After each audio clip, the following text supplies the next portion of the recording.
how's everybody doing? Do you need 5 minutes, or you okay to keep going? Okay, keep going.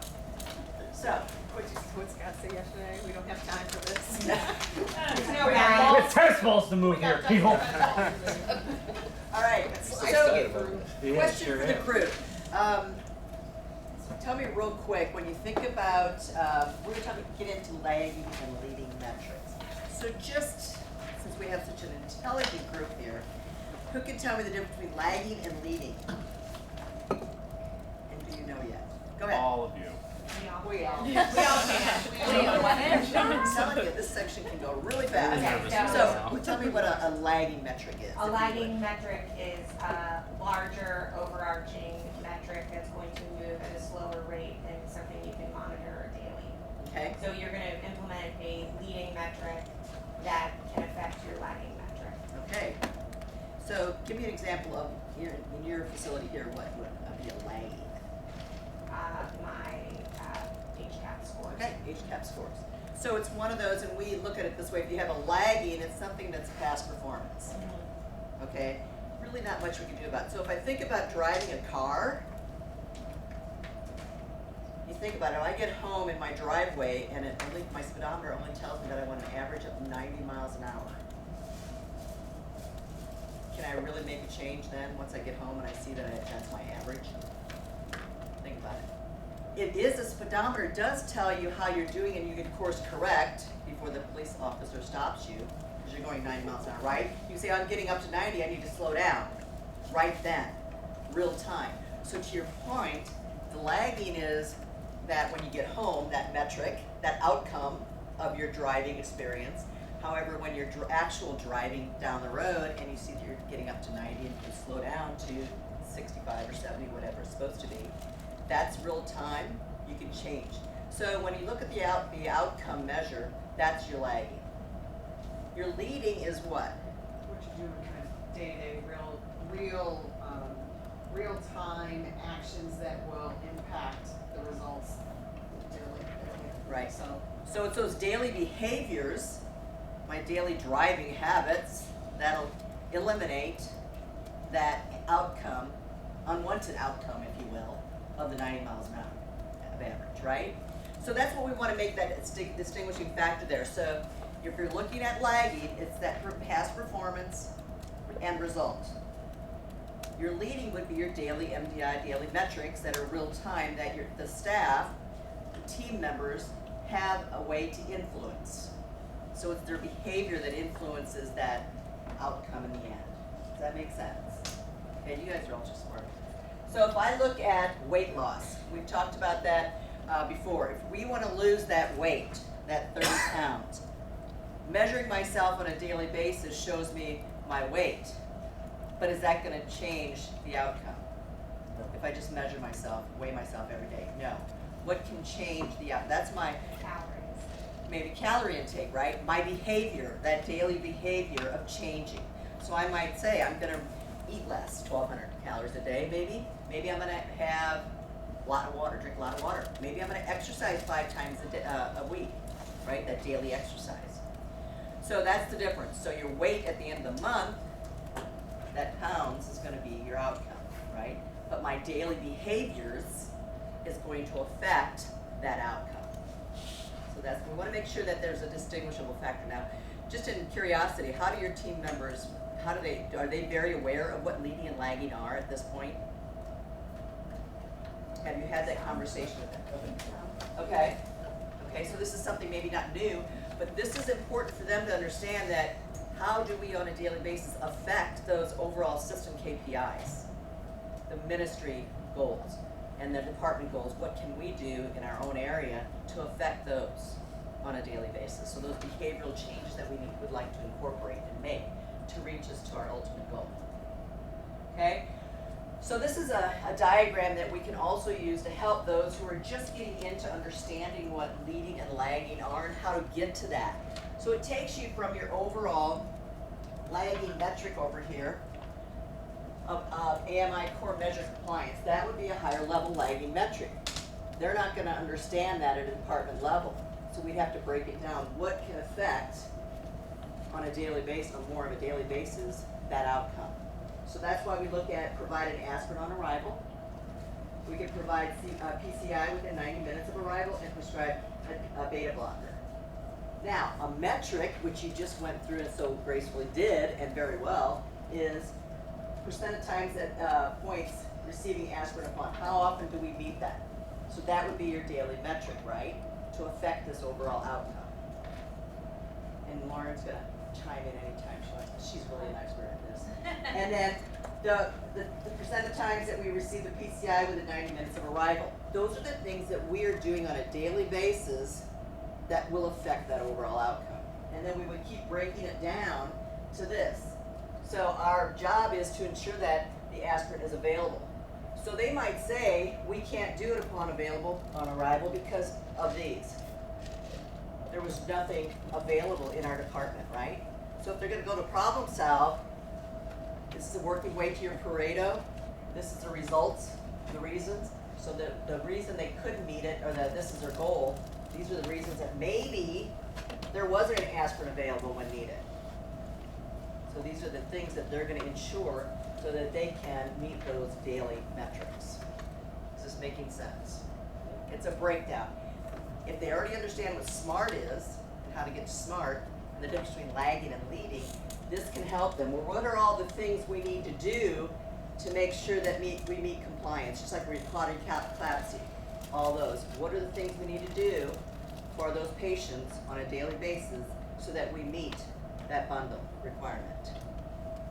I use this a lot when I have teams who are struggling to come up with either a goal or a leading indicator. So it just kind of brings focus into different things, right? So if we say, hey, we want to improve our HCAHPS, there's so many things that go into HCAHPS. So I would ask the team, in your area, what do you think are the key drivers that affect your HCAHPS scores?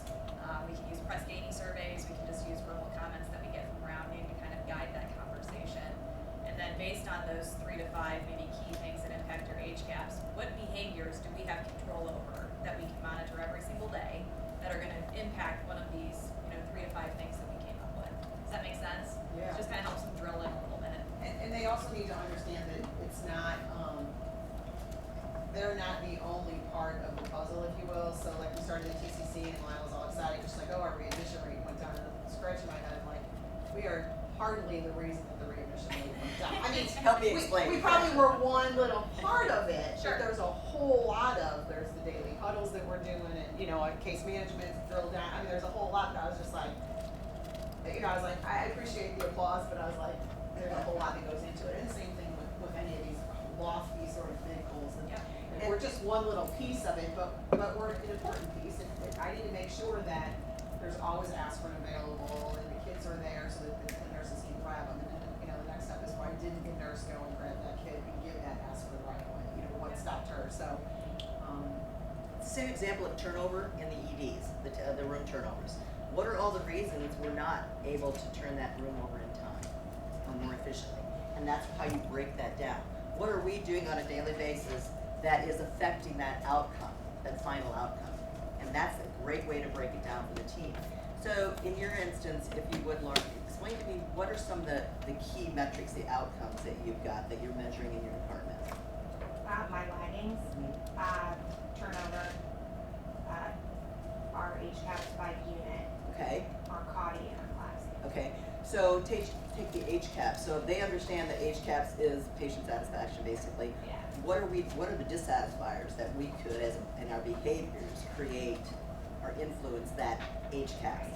So we just recently keep changing it. So we don't actually have our overall HCAHPS score on there. We have one question of behaviors that is our lagging now. So that way we can see how we can do things at the unit level. Because it's percentage of 9-10, our top box score isn't something that we necessarily have direct control Right. over. So we're taking something from the nursing domain and putting that up there. And so then for us, it's getting people out of bed every day, making sure that we're connecting with them, so Right.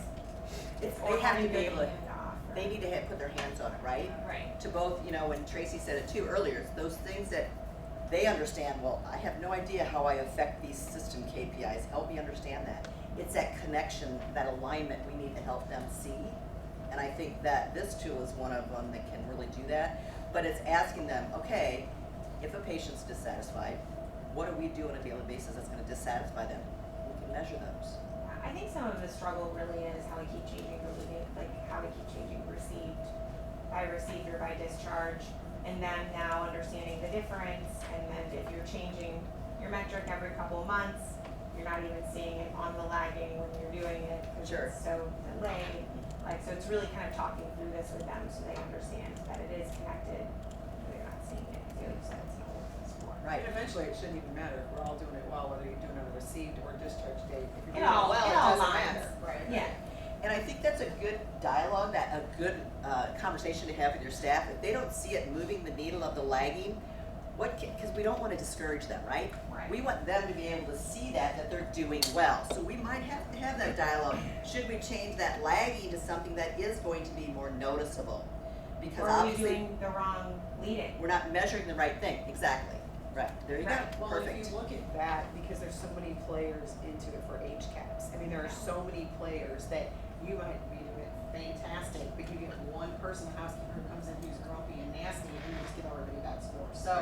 So I think you're right. Like, don't look at that really super high far Right. there. Look at just what can I control. 'Cause Right. It is very frustrating. It is. You work your tail off and like we still And then it's a don't different need it. department Yeah. that's happening. And I think the key here is, and you tell me, should we encourage them to come up with better ideas on a daily basis if they see that maybe that's not right? Because I think the first thing we did is we kind of gave them the wrong impression, maybe saying that this metric, you gotta stick with this metric. No, we don't need to stick with anything. It's continuous improvement, right? If it's not working, change it, tweak it, and we'll go from there. However, give it a couple of days, a couple of weeks, rather 21 days, because it takes 21 days, right, to start seeing any difference, and then go from there. Because we want them to stay engaged, right? We don't want them to be the ones sinking our ship. So any other questions or comments about the struggles, the challenges with identifying the difference between lagging and leading that you think your group needs to know more about, or that we need to educate leaders more on? Again, I think they're getting to the point now, we've been doing it how many months now, I think they're starting to understand it a little bit better. The connectivity tool, Lauren, I don't know, did you guys see the system connectivity tool and then your ministry, and it broke it all down onto the KPIs, what we're measuring, what they're measuring? Strategy connection tool, is Yes. what you're referring to. Have you guys seen the strategy connection tool or no? It's on SharePoint. I can email it to you if you're curious. You might have seen it when we very first set goals several months ago. Has like the system KPI over in the left-hand column, who the KPI owner is at the system level, Yeah. and then it I says, think here's we my just recently got it. It's like a Right. chart. Yeah. Yeah. Right, and then to break that down and allow the team to see, okay, here's how it starts, here's where it's going, and the alignment, that really set some, the light bulb started coming off when people saw that. It's some Okay, clarity. Yes. There's some clarity to it to show the. It's the same thing here, it's that breaking down and showing them that connection. That's very helpful for the staff, because, I think at the CSM level, it's so important. You just geek out with them on this stuff and just talk about how amazing it is that our entire health system has these boards in every single unit, in every single hospital, and we're all focused on the same things, and we're gonna change the way healthcare is done by doing it that way. And like when they see that big picture, like we are all maybe doing little different things, but we're all focused on the same drivers. It's huge, and it's good to be part of a system that has that vision. So, and getting those CSMs to really see those connections, I think is key. absolutely. I love it. So, and you think about that, anything we can do, because how many people in here are visual? Show them that, show them on paper, show them and make it visible for them to see, here's how we're aligned and we affect that overall system KPI, or that department KPI, or that ministry KPI. Let them see that connection, and it's gonna take us a while. And like Lauren said, that we're starting that catch-ball process, we're gonna do much better this year. We're gonna get better as we go. So again, it's a little bit of patience, right? And letting them know that if you have questions and concerns, come to us, we'll be glad to help. And that's what your CI resources are there to help you with too. Have them come and help you explain this better. Maybe you have them walk you through a how-how diagram so your team can see that. Whatever it takes, because that'll help with that engagement. Having them more knowledgeable on that process and understanding. Okay? So, now we're gonna have a little bit of an activity.